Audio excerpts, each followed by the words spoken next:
Welcome back to Endangered Species Spotlight. This week we are talking about red wolves. So this is the red wolf. They are known as the most endangered canid in the world. Canid being dog and dog relatives, so like domestic dogs, other wolves, coyotes, foxes, all those. Those are canids. This is the rarest type. Historically, they lived all throughout southeastern United States, all the way from Florida up around like Texas, all the way up to Pennsylvania.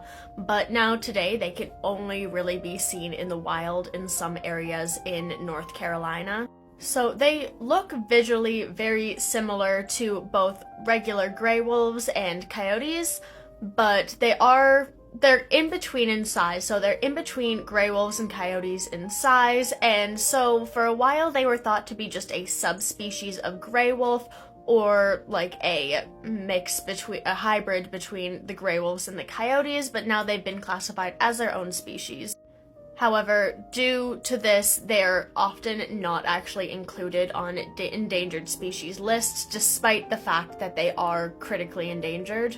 So in the wild, there's not a full estimate because wolves tend to, if they don't want to be found, they won't really be found, but the estimation currently is like way less than 100 in the wild, more close to like the 30 to 50 mark in the wild. However, there are quite a few more, of almost 300 in captivity. Kind of the biggest threats to these guys is habitat loss, so their native habitat where they live just being taken over for other things, largely farms and livestock, which leads to the other biggest threat, which is them just being killed by people, especially people with livestock, so like chickens and cows and sheep.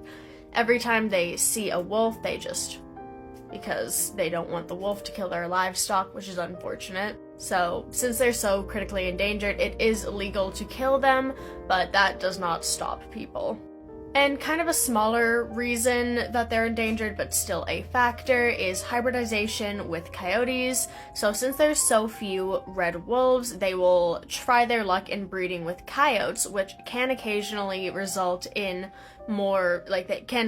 babies, but largely those babies, as with most hybrids, are small and not the healthiest and usually infertile. So that's just kind of a dead end there with the coyote hybridization, so can work for about a generation.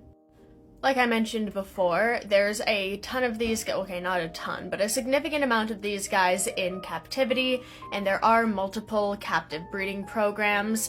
They tried a release of them back into the wild a good few times, but a lot of those times were unsuccessful, kind of due to just a bunch of different factors, one of them being most of the population after being released got infected with parvovirus, which, if you know a vet or a vet assistant, ask them about parvovirus, because it's not good.